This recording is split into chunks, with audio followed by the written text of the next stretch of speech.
The God Valley incident is shrouded in mystery, but one thing is certain. Garp and Gold D. Roger teamed up to defeat the Rocks pirates. But what if Rocks had won that day? How would that single moment have changed the entire world of One Piece? The air was filled with screams in God Valley as the native hunting competition had reached its peak. Slaves were crying as they tried to survive, while the world nobles were laughing like tyrants. It was just a competition to them, and the person who hunted the greatest number of slaves and other humans was going to win. But that laughter was going to be cut short, as suddenly Rocks arrived. Without waiting for his crew, Rocks descended upon the island like a force of nature, his mere presence warping the air around him. He had a really heavy, imposing aura, which was felt by everyone on the island, and Rocks began to slaughter the people participating in the competition. His path was direct and merciless, slaughtering celestial dragon guards with the same ease as snapping twigs. He was here to attack the celestial dragons and take a step forward in his dream to become the king of the world. Of course, he'd have to get rid of the current rulers first. Behind Rocks came his crew of the Rocks pirates, and the crew was monstrous. Edward Newgate didn't like the way his captain worked with all the chaos and anarchy, but even then, he was glad that he could participate in this fight, as it would keep slaves from being killed. Kaido was an absolute beast, even though he was a young pirate. Then there was Charlotte Linlin, who was killing guards and marines left and right. Shiki and the rest of the crew were also doing their best to kill as many of the celestial dragon people as possible, but it looked like a new ship was turning up. The Jolly Roger of Gold D. Roger billowed proudly against the wind. Roger, armed with both his will and blade, disembarked with his crew, but even Roger knew that he was no match for the Rocks pirates without help. Garp was there to fight against the pirates as well, and both Roger and Garp realized that they'd have to work together if they wanted to beat Rocks and his crew. With no other choice, Roger and Garp forged a temporary alliance, their fists and swords weaving through the battlefield in perfect sync, mowing down Rocks followers one after another. Roger and Garp reached Rocks and met his deranged smile as he held up a celestial dragon. Rocks looked the two in the eye as he snapped the celestial dragon's neck, and then all three of them unleashed their conqueror's haki, which seemed to split the sky. The battles were apocalyptic. The other pirates joined in. Edward clashed against Garp, their fists creating shockwaves so powerful that the mountains of God Valley crumbled. Each strike from Newgate's Bacento split the earth, forcing Garp to meet him blow for blow, using pure brute force and iron will to stay in the fight. Kaido, drunk on battle, fought Rayleigh in a savage duel that cracked the skies with every collision of weapon and beastly roar. Charlotte Linlin rampaged against the likes of Scopper and the lower-ranking Marines, her strength so overwhelming that entire squads were reduced to rubble and corpses in mere moments. But Rocks seemed like a league of his own. His battle with Roger was something like a storm within a storm. Air seemed to shatter with their hockey-infused blows, and their strength made their blows sound like cannonballs. But despite this, it looked like Rocks was gaining the upper hand on the future Pirate King. Garp saw this, and so he broke away from Edward. He was a bit bloodied, but he knew that he'd have to join in the assault to turn the tables on Rocks. Together, they launched a final assault on Rocks, combining their might in a desperate bid to bring him down, and it looked like it was going to work, but it didn't. Rocks was fueled by so much hockey and ambition that he targeted Garp and ran his blade through the Marine's chest. Roger tried to stop Rocks, but the deed was done. Garp had taken a fatal blow. Edward was sickened at the sight, but he came to support his captain against Roger. Roger himself knew that he couldn't risk his crew now that his ally was gone, and so he ordered a retreat. Rocks laughed loudly before continuing his slaughter of the world nobles and the gods' knights that were present on the island. It was a massacre. Rocks, standing amidst the carnage, claimed both the celestial dragon's hidden treasures and the title of undisputed ruler of the seas. The world never recovered from the disaster at God Valley. With Garp now dead, along with so many other marines and celestial dragons, the world government scrambled to regain control. But the seas had already begun to shift. The defeat of the Marines' strongest and Roger's retreat left a void of hope, and Rocks wasted no time seizing it. The Rocks pirates made a mess along the Grand Line as they began seizing more and more territory. They kept destroying marine bases left and right, and they destroyed islands that resisted too much. Kingdoms collapsed one by one beneath the overwhelming force of his monstrous crew. Edward Newgate grew stronger with each conquest, his command over his devil fruit sharpening until entire continents trembled at the swing of his Bacento. Kaido himself had gained a devil fruit with the awesome power to turn him into a massive dragon. Charlotte Linlin's family expanded, her terrifying children spreading her influence like a dark plague. Rocks had ambitions that far overshadowed what everyone else around him could imagine. He reached into the deepest shadows of the world, gathering a following of exiled kings, renegade warlords, rogue scientists, and outcast pirates, the worst people on the sea. He did so by breaking into Impel Down and boosting his military strength with criminals. This new armada, stitched together by Rock's overwhelming will, became a force even the world government could not contain. Sengoku rose to the challenge and was a symbol of resistance as he tried to scramble around and contain the Rocks pirates. The Golden Buddha clashed with the Rocks pirates on numerous fronts, rallying what few Marine admirals and vice admirals remained loyal to the world government. But one by one, the tides betrayed the Marines. Sengoku's tactics, his strength, and his wisdom, none of it could halt the rising shadow of rocks. On a nameless battlefield, somewhere between Paradise and the New World, Sengoku's final stand ended beneath the weight of Rock's overwhelming haki and brute force. The seas fell silent in the wake of his defeat. As the world government bled, Rock set his sights on the throne of the world. He began ordering his fleet to perform raids on the Holy Land of Mary Jawaz itself. Enslaved populations were freed in a wave of destruction as the pirates raided and stole whatever they could. It was like an endless reign of criminals for the celestial dragons. Sacred treasures, long thought untouchable, were looted and vanished into the hands of Rox's followers. The celestial dragon citadel became a fortress on edge, their gilded arrogance replaced with silent, wide-eyed fear. It was during one of these raids that one of the Rox pirates brought their captain a gift, a devil fruit that seemed to have a darkness around it. The Yami Yami no Mi. The fruit pulsed with an unnatural gravity, as if the abyss itself had been bottled into a single piece of cursed fruit. Rox devoured it without hesitation. With the power of darkness, his body became a void. Gravity bent to his command, light itself vanished at his fingertips, and the most powerful part, the devil fruit could make other devil fruits useless. His strength, ambition, and newfound control over the very forces of existence birthed a nightmare beyond imagination. After many years of constant warfare, and with the Yami Yami no Mi with him, Rox had finally decided to take over Mary Jawaz itself. Without fear or hesitation, Rox declared the beginning of his final campaign. His monstrous crew, his army of outlaws, and his darkness-infused power would tear through the last ancient stronghold of the world government. The true rulers of the world would have their power tested. The world stood still as the sky blackened over Mary Jawaz. The once mighty capital of the world government had become a shell of itself because of all the raids it had to endure. The sea surrounding the Red Line boiled with fleets from every corner of the shattered world. The Rox pirates, a monstrous force, had grown into an empire of their own. The strongest criminals, rogue nations, fallen kings, and beasts marched beneath Rox's banner. The war began with a roar that shattered the clouds. Mary Jawaz had only a fraction of Marines left to guard it. Most of them had deserted or had been defeated by the numerous criminals in the previous years. Only the God's Knights were there to stop Rox and his fleet. Fleet Admiral Kong had seen so many years of defeat by now, but he still stood with the remaining Marines to fight and probably give their lives in the name of justice against Rox. Rox and his fleet tore through the Marines and finally reached Pangaea Castle. The God's Knights came out from the shadows to defend the castle, and surprisingly to Rox, the 5 elders came outside as well. Rox laughed that his prey would come out by itself, but he also realized that they seemed to be protecting someone or something. The pirates charged. Kaido became a massive dragon as he began firing massive fireballs toward the enemy forces. Charlotte, now having gained the moniker of Big Mom, was comfortable fighting against multiple God's Knights at the same time. Edward Newgate had been given the moniker of Whitebeard, and he himself was easily handling the God's Knights. Then came Shiki, the Golden Lion. These monsters were absolutely decimating the opposing forces. Then Rox leaped forward with his entire body covered in darkness, and the darkness seemed to spread as the devil fruit awakened and shot out. Bullets, cannon fire, and even devil fruit attacks were swallowed whole by the living void surrounding his form. His ambitions, once grand, now devoured the very concept of limitation. The 5 elders revealed their monstrous, true forms, their bodies twisted into nightmare creatures, ancient yokai, godlike beasts unbound by age or decay. The air around them warped with pure malevolence as they descended upon Rox. Each clash shook the Red Line, tearing chasms deep into the earth, splintering stone and sky alike. Yet even their ancient power began to fail against the creeping hunger of the darkness. Rock's gravity crushed their monstrous bodies, suffocating their abilities, sealing their regenerations. One by one they fell, their legacies erased in silence.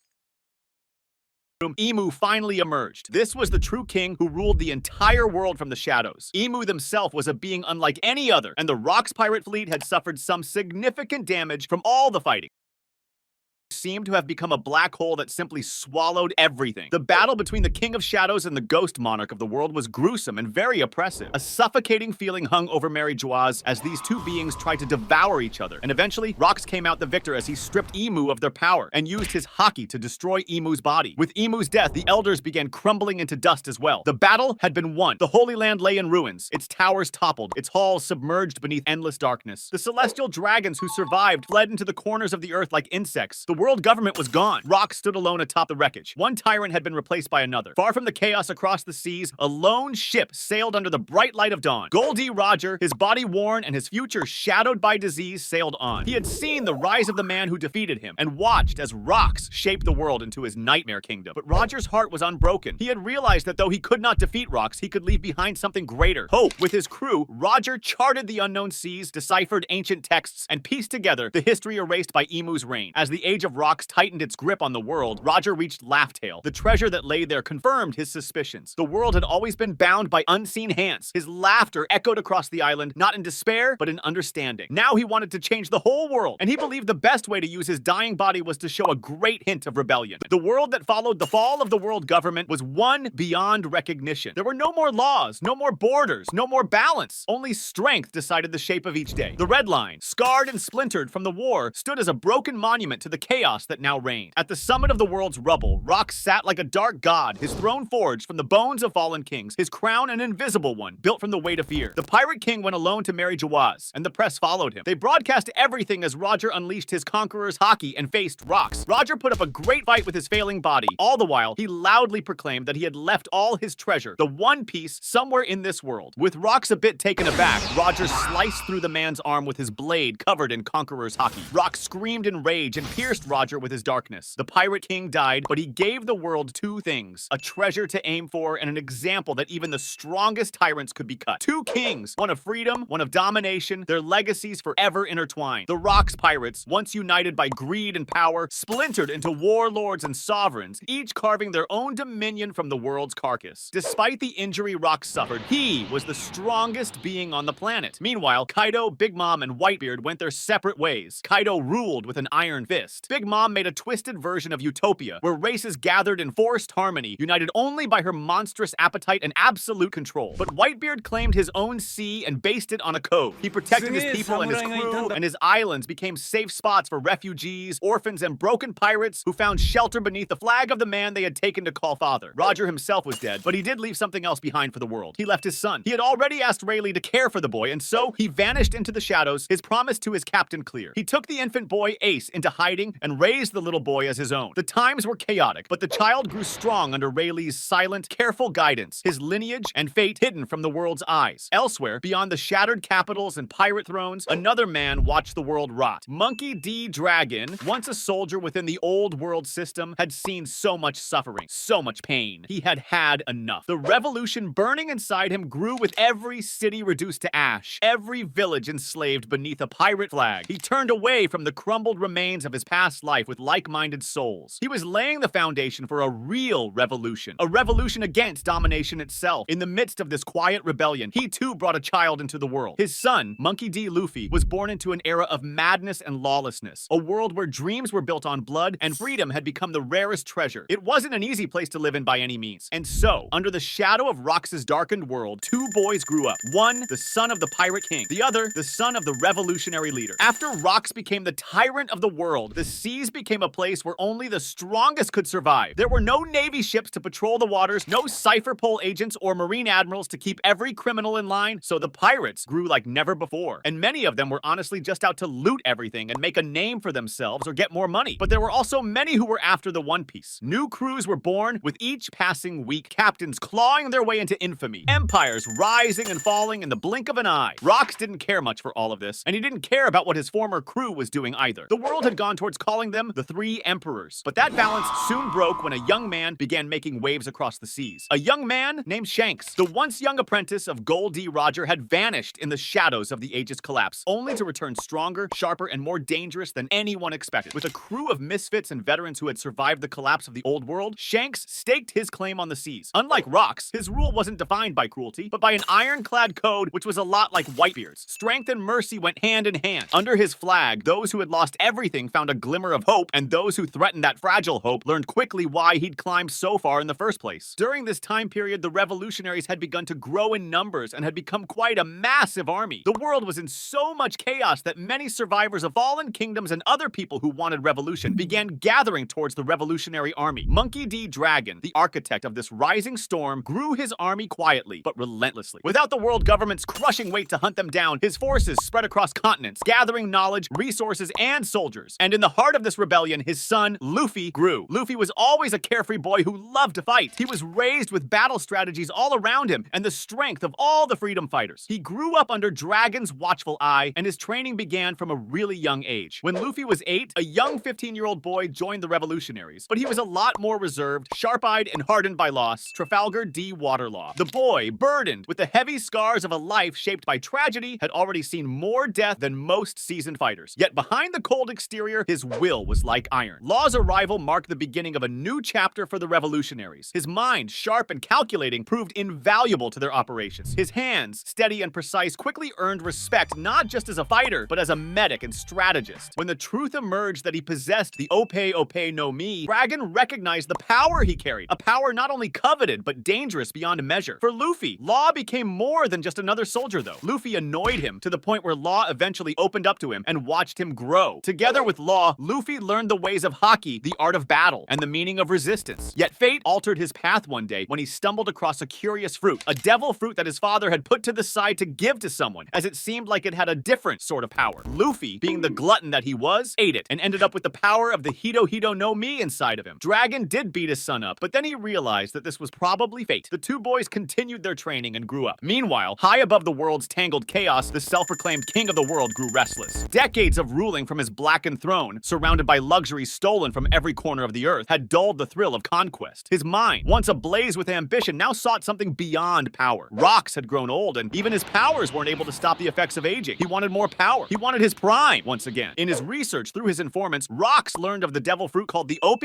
no Mi. It was a devil fruit that was supposed to grant immortality. Rocks, never one to ignore the scent of true power, turned his attention back to the hunt. From the underworld to the deepest trenches of the seas, his agents scoured the globe, eliminating anyone who even dared to mention the fruit's name without proof. By this time, Ace too had become a very strong swordsman under Rayleigh's teachings, and he had made quite a name for himself by hunting down criminals and rogues. Eventually, he was scouted by Dragon, who happened to convince Ace to join the revolutionaries. With Ace's strength, Dragon gave him the Mera no Mi. By this time, Luffy was around 16 years old, and he had recently displayed his conqueror's haki. The revolutionaries taught him discipline, the art of guerrilla warfare, the precision of observation, and the instinct to fight and survive. Yet it wasn't training that sculpted him. It was the world itself. Every time their camps shifted, another pirate crew would descend on the horizon like vultures, driven by greed, hunger, or bloodlust. The seas, now divided by the banners of monsters like Rocks, Big Mom, Kaido, and Shanks, were breeding grounds for endless conflict. No place was ever safe, but the revolutionaries were like a family. Law, Ace, and Luffy had grown much closer during their time together, and they had become more like brothers. They'd begun to go on missions, dealing with pirate crews, defending supply lines, doing reconnaissance, and dealing with ambushes. It was a really tough life, but the three had gotten much stronger because of all of this. Luffy especially was showing a lot of growth, even though he was the youngest. As his enemies grew larger, fiercer, and more ruthless, so too did his ambition to surpass them. The revolutionaries could only offer guidance, but the world itself became his greatest teacher. In the shadows, Dragon watched his son evolve into a warrior who thrived on the razor's edge of chaos. The world had long since been claimed by Rocks, but somewhere deep within, Dragon knew that it would not remain so forever. The dragon was going to overthrow the tyrant and ensure that the world became a better place, and rulers would no longer be chosen based on tyranny. Dragon then began a new level of training for the three young men, and it was brutally harsh. Law's mastery of his devil fruit grew in the harsh environment. The Ope no Mi's versatile and terrifying capabilities came to light as Law began expanding his rooms to much larger spaces. Luffy himself became an absolute beast as he hardened his will, and his mastery of haki grew exponentially with all his battle experience. Meanwhile, Ace had significantly boosted his power, and he had even learned how to awaken his devil fruit. The son of the Pirate King was a protege, and he wasn't letting his potential go to waste. Besides, he had a reason to get stronger. He wanted revenge on the man who had killed his father, but as fate would have it, nothing stayed hidden from Rocks for long. The whispers reached his ears that the Ope no Mi he was after for his immortality wasn't lost in the world or in some vault somewhere. It was much closer than he had thought. It was with the revolutionaries. Rocks called his former crewmates. He sent word to Big Mom, Whitebeard, and Kaido to go and fetch the Ope no Mi for him, but all three emperors refused. They weren't going to be an old, dying man's lackeys. The refusal enraged Rocks. He was older, yes, but by no means was he a weakling. He would deal with the revolutionaries personally, and then he would come for his former crew, which seemed to think that they'd grown stronger than him. Rocks set sail for the revolutionaries' base, and he went alone. The battle began without warning as the king of the world came and smothered the base in darkness. He was killing indiscriminately, and the revolutionaries had lost quite a few people before they even realized what had happened. Dragon quickly told everyone to fall back and headed out to the battlefield, but he wasn't alone. Ace, Luffy, and Law joined him as well, along with Kuma, Ivankov, and his other commanders. Rocks stood at the forefront of the battlefield, and his presence seemed to swallow the light. The air crackled with tension, and then Dragon launched himself forward. He wielded the power of the weather and had excessive levels of raw combat abilities, which made the assault catastrophic. Lightning rained from the skies, winds howled like blades, and the earth trembled beneath his strikes. But Rocks was beyond brute force. The Yami no Mi had turned his already monstrous strength into an abyss of impossible power. Black tendrils of gravity-defying darkness lashed out from his body, devouring powering Dragon's attacks as if the elements themselves bent to his will. The moment Dragon tried to close the gap, Rock struck. Darkness swallowed his limbs and hurled him through the air like a ragdoll. Dragon barely regained his footing, coughing blood, but unyielding. The commanders moved next, but they were all beaten back. Law supported the fighters as the blue shimmer of his room expanded across the broken landscape. Blades of spatial distortion, rapid teleportation, and scalpel-sharp precision turned the battlefield into a deadly labyrinth. Rocks, however, wrenched the terrain itself apart, warping the gravity around him, collapsing Law's tactics before they could take root. Ace was faring much better. His flames were burning white-hot, and that seemed to give Rox's darkness some trouble. But then suddenly, Rox unleashed a burst of Conqueror's haki, and he went and grabbed Ace by the throat. His flames quickly disappeared as Rox absorbed all of the fire inside him. Law tried to use room to get Ace back, but it was of no use. His powers were overshadowed by the Yami Yami no Mi. Rox was getting sick of these bugs buzzing around him, and he'd start with this one. As Rox tightened his grip, something beat hard in Luffy's chest. Power suddenly exploded from Luffy's chest as haki and his hair began glowing white, and his body began to seem a bit ethereal. There was haki flowing around him, and the ground beneath him seemed to bounce like rubber. Luffy had awakened his devil fruit, and the power of freedom felt like it was running through him. Rox dropped Ace and walked towards the boy, who seemed too young to pose any real threat. But the shadows that clung to the world seemed to flicker against the glow of his awakening. His fists stretched and flexed against the constraints of reality, his heartbeat pounding like the war drums of ancient gods. Luffy walked towards Rox and launched a fist at the legendary tyrant. When his punch finally landed, the darkness around Rox shattered like brittle glass. The battle changed in an instant. Rox met him head-on, wielding his gravity-warping powers, black holes blooming like void flowers across the sky. But Luffy danced through them, his awakened body defying the very laws the Yami Yami no Mi tried to impose. For every strike of darkness, Luffy answered with pure, unrelenting force. Punches that bent the air, kicks that sent shockwaves tearing through the clouds. With each clash, the Elder Pirate's arrogance chipped away as the boy who had grown up amidst chaos and revolution battered him with blows born not of strength but of unbreakable spirit. The battlefield quaked beneath their feet. Mountains crumbled, oceans split, until finally, Luffy's fist, wrapped in a radiant storm of awakened power, collided with Rox's chest. The world seemed to pause, and the self-proclaimed king of the world collapsed. The throne he'd carved from the bones of countless fallen empires crumbling into dust along with him. The shadow that had ruled the world for decades was gone, and from that wreckage, the new age began. Make sure to smash the like button and subscribe for more One Piece videos.